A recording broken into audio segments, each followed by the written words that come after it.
সাইফুদ্দিনকে বিশ্বকাপ স্কোয়াডে না রাখার কারণে হঠাৎ বাতিল করা হলো বিশ্বকাপের ঘোষিত স্কোয়াড। বিস্তারিত থাকছে এই ভিডিওতে। গত 14 মে টি-20 বিশ্বকাপের জন্য আনুষ্ঠানিকভাবে বিশ্বকাপ স্কোয়াড ঘোষণা করে বাংলাদেশ ক্রিকেট বোর্ড বিসিবি। ঘোষিত স্কোয়াডে দেখা যায় সাইফুদ্দিনের পরিবর্তে দলে নেওয়া হয়েছিল তানজিম হাসান সাকিবকে।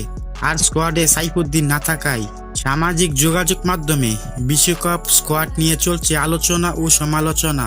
গত বিপিএল এবং জিম্বাবুয়ের বিপক্ষে সিরিজে দারুণ পারফরমেন্স করেছিলেন সাইফুদ্দিন, কিন্তু তারপরও তাকে রাখা হলো না বিশ্বকাপের স্কোয়াডে। আর এতে ক্ষেপে গিয়েছেন লাখো ক্রিকেট প্রেমী ভক্তরা। এদিকে ভক্তদের চাওয়াকে গুরুত্ব দিতে বাতিল করা হোক বিশ্বকাপের ঘোষিত স্কোয়াড।